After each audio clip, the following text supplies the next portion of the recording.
சாதி பார்த்து நாங்கள் பழக மாட்டோம், சாதி பார்ப்பவர்களோடு பழகவே இருக்கிறது.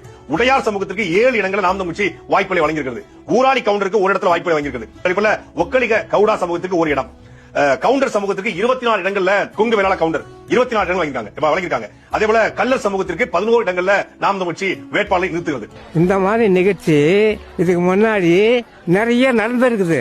ஆனா இதுதான் ஃபர்ஸ்ட் டைம். அட வெக்கம் கட்டுவீங்களா? இதுக்கு எதுக்குடா வெள்ளையங்கிலி மாலையன்னு மானம் கட்ட அயோக்கிய பள்ளிலாம் குழப்பத்தை புழுத்த வழியலாம். ஏன் இந்தியா ஒலிம்பிக்ல தங்கம் வெல்லாது, வெல்ல முடியாது. சேர்பியாவில இருந்து நேற்று பிரிந்த நாடு 10 லட்சம் மக்களுக்கு தொகை கொண்ட கொசாவா ஒரு தங்கத்தை வென்று போகுது. ஒரு பெண் 130 கோடி மக்களில் ஒரு உசைன் போல்ட் இல்ல, 130 கோடி மக்களில் ஒருத்தனும் தங்கத்தை வெல்ல தகுதியற்றவனா? காரணம் என்ன? கிரிக்கெட்டை கைவிட்ட எல்லா நாடுகளும் தங்கத்தை குளிக்குது.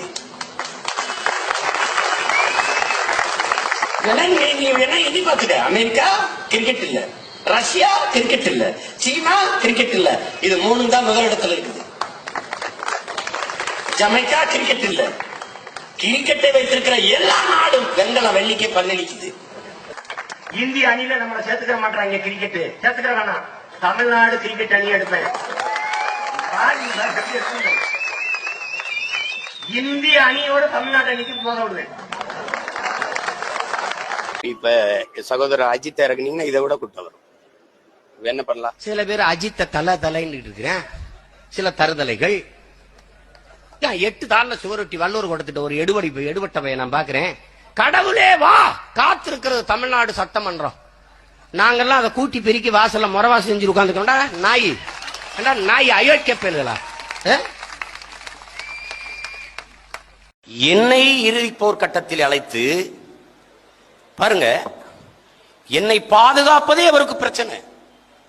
சுத்தி செல்லடித்துக் கொண்டிருக்கிறார்கள், போர் நடந்து கொண்டிருக்கிறது. இந்த சூழலில் அப்படி போயிருக்கும் போது பாருங்க, நான் ஒருத்தன் சாப்பிடுறேன். சாப்பிட்டா என்ன சாப்பிட்டு போக வேண்டியதானே? பின்னாடி ஒருவர் இருந்து எழுதி கொண்டிருக்கிறார். உங்களால நம்ப முடிகிறதா? பாருங்க, சாப்பிட்டுக்கிட்டு இருக்கேன், என்ன சாப்பிட்டா சாப்பிட்டு போறாரு, அவ்வளவுதானே. பின்னாடி ஒருத்தன் எழுதிட்டே இருக்கான். அவன் என்னடா எழுதுறான்னு முத நாள் விட்டுட்டேன், மறுபடியும் எழுதுறான். ஒரு தாளை வச்சு எழுதிட்டே இருக்கேன்.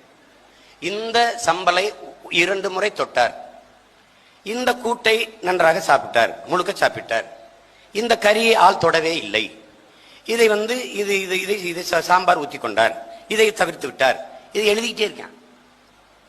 ஒரு கேட்டேன், இது ஏப்பா சாப்பிட்றதை எழுதிக்கிட்டு இருக்கேன். இல்லை நான் நீங்க சாப்பிடுங்க, நீங்க சாப்பிடுங்க. ஏப்பா எழுதுறேன்? இல்லை அன்னைக்கு அனுப்பணும். ஒரு தலைவன் தன் தம்பி என்ன சாப்பிடுறாருங்கிறது எனக்கு அனுப்பு. எப்படி இருக்கு பாருங்க. என்ன எல்லாரும் கேக்குறாங்க, சீமான் நீங்க தீக்காவா அப்படின்னு. ஆமா, நான் இனத்தால் திராவிடன், ரத்தத்தால் கம்யூனிஸ்ட், அதனால நான் தீக்கான்னு சொன்னேன். நீங்க உங்களுக்கு ரொம்ப பிடிச்ச தலைவர் யாரு அப்படின்னு. எனக்கு எங்க ஐயா பெரியார் தான். இந்திய அணியில நம்மளை சேர்த்துக்கிற மாட்டாங்க. கிரிக்கெட் சேர்த்துக்கிற வேணாம், தமிழ்நாடு கிரிக்கெட் அணி எடுப்பேன். இந்திய அணியோட தமிழ்நாடு அணிக்கு மோத விடுவேன். அறிவிப்பு செய்வேன், இந்திய அணி உலக கோப்பைக்கு விளையாட போவதற்கு முன்பு என்னுடைய தமிழ்நாட்டு அணியை வென்று விட்டு தான் போகணும்னு சவால் விடுவேன். நண்பா ஓ நண்பா, என் காதென்ன கூதியா இப்படி ஓத்து விட்டு போகிறாயே. நண்பா ஓ நண்பா, காதுகள் பாவம் இல்லையா?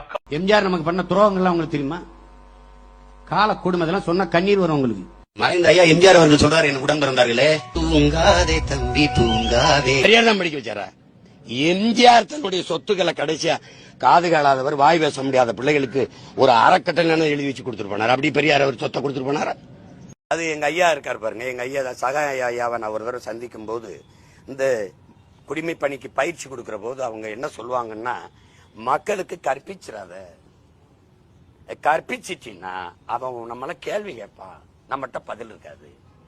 அப்போ உனக்கு மக்களுக்கு இடையில ஒரு தூரம் இருக்கணும்னு படிப்பிப்பாங்களா? அதை எனக்கு சொன்னார், இப்படிதான் கற்பிக்கிறான் அப்படின்னு. நாம் தமிழர் கட்சியில இணைய போறாருன்னு அது உண்மையா? நான் எங்க ஐயாவை போய் கூப்பிட்டேன், 2 தடவை சந்திச்சு கூப்பிட்டேன். அவங்க அந்த நேரத்துல நான் என்ன செய்ய போறேன்னு கேட்டாங்க. நீ என்ன பேசாம என்னை தலைவர் தான் கூடுவாங்க. நீங்க அத்தையும் பேசி முடிச்சிட்டீங்க, உங்களையே அங்கீகரிக்கல. நான் ரொம்ப எதிர்பார்த்தேன். சீமான் அவர்கள் உங்களை சந்திச்சிருக்காங்க அப்படின்னு திரு சீமான் அவர்கள் மேடையில பேசும்பொழுது சொன்னாங்க. நான் சாயபவரை சந்திச்சேன், அரசியல் குறித்த விஷயம் எல்லாம் பேசணும்னு. அவங்க கூட இணையறீங்க அப்படிங்கிற மாதிரியும் செய்தியில வந்துச்சு. நீங்க 2 பேரும் என்ன சந்திப்புல என்ன நடந்தது, என்ன பேசுனீங்க? இல்லை, நான் இப்பொழுது சமீபத்தில் சந்திக்கவில்லை.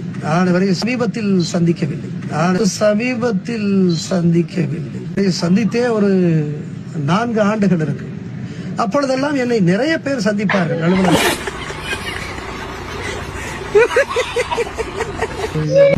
ஒரு காலம் நான் அரசியலிலே இணைகின்ற அந்த பேச்சை எல்லாம் நான் எடுத்தது இல்லை. எதுவும் பதில் சொல்லக்கூட முடியாத ஒரு சூழலை அவர்கள் ஏற்படுத்தி விட்டார். சென்சேஷனுக்காக ஒரு பெரிய ஒரு கருத்தாக்கத்தை அவர்கள் உருவாக்கி விட்டார்கள். எனவே அது எனக்கு உண்மையிலேயே வழியை தந்தது என்பதுதான் உண்மை.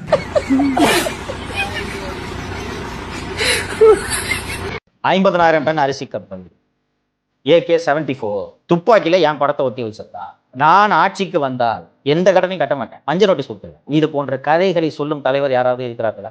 வெறும் ட்ரைனிங் கொடுக்கறதுனே கட்சி நடத்துற ஒரு கட்சி எங்கேயாவது இருக்குதாப்பா? சொல்லுப்பா, நீ எங்கேயாவது இருக்காப்பா?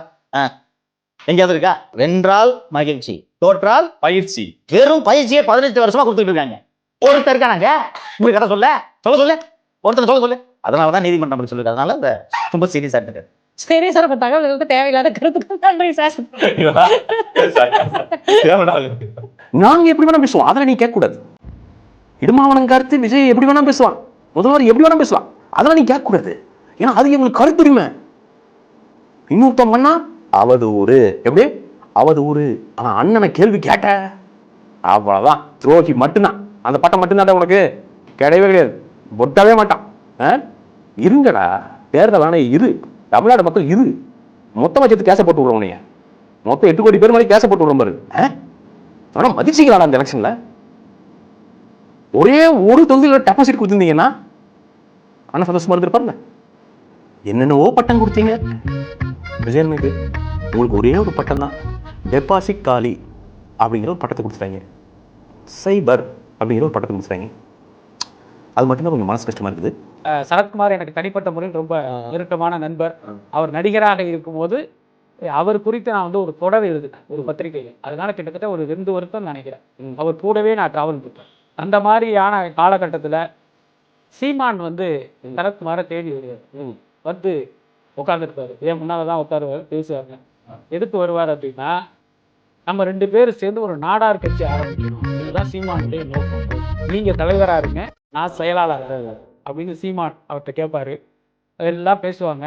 பேசிட்டு ஓகே நாளைக்கு பேசுவோன்ட்டு அனுப்பிச்சி விட்டுருவாரு. அப்புறம் சரத்குமார் அங்கே பக்கத்தில் இருக்கிற ஆட்கள்கிட்ட இது சரியா வருமானு கேட்பாரு. சீமானுடைய ஆரம்ப கால நோக்கங்கிறது நாடார் கட்சி தொடர்ந்தது தான். அதுக்கான வாய்ப்பு இல்லை, ஸ்பான்சர்லாம் கிடைக்கலன்னு தெரிஞ்சதுக்கு அப்புறம் தான் அது நாம் தமிழர் கட்சியாக மாறியது. இன்னைக்கு நாம் தமிழர் கட்சியாக மாறிய பிறகும் இப்போ சரத்குமாரோடு இவர் நட்பு கொள்றாருங்கிறத நீங்களே முடிவு பண்ணிக்கலாம். இவர் எப்படிப்பட்ட அரசியல்வாதி தெரியா. அந்த சிஎன்சார் அப்படிங்கிறத அது சின்ன பிள்ளை விளையாட்டுக்கு கூப்பிட்ற மாதிரி இருக்குது. அது பார்த்து பேசணும். சிஎம் சார் அப்படின்லாம் பேசக்கூடாது. அது தன்மையான பதிவா இல்லை. அது பார்க்கும்போது அந்த இறப்பை விட வலியா இருக்குது நமக்கு. நாயே ஸ்டாலின் பரணிச்சி நாயே, ஸ்டாலின் பரணிச்சி நாயே, பரணிச்சி நாயே. ஒண்ணு கெட்டவல்லடி, கேடு கெட்டவன். மாத்திரைகள், கஞ்சா, அவின், இன்சுவை கட்டி சாக்லேட், பள்ளிக்கூட வாசல், கல்லூரி வாசல், வழிபாட்டு தலங்கள்ல தான் அதிகமா கஞ்சா விற்கப்படுது. அது பள்ளிக்கூடங்கள், கல்லூரி வாசல்ல கஞ்சா சாக்லேட் விற்கப்படுது. நான் கல்லூரிக்கு படிக்க போகும்போது கல் குடிச்சு தான் போவோம். எங்க அண்ணன் வந்திருக்குமே அங்கிட்டு இருக்காரா, இந்த பாரு உலகத்துல எந்த கல்லூரி வாசல்ல அது கல்கடை வச்சு பாத்திருக்கியா? எங்களுக்காக தான் கல்லுக்கடை. எங்க பெரியப்பா வச்சுக்கிட்டு உட்காந்துருப்பாரு. போகும்போது குடிச்சிட்டு போவோம், வரும்போது வச்சுட்டு போவோம். வேலையே எங்களுக்கு படிக்கும்போது கல்லூரிக்கு போறது இல்ல, கபடி விளையாடுறது, பந்தயம் கட்டி ஜெயிக்கிறது, பொரோட்டா திங்கிறது, கல்லு குடிக்கிறது, படம் பாக்குறது. சோறுதான் திங்கிறியா இல்ல பியல் திங்கிற பேப்புண்டமாவனே. இந்த பொழப்புக்கு 4 பேர் பூல உண்மை பொழைக்கிற மாட்டேன் கிகோலோ பை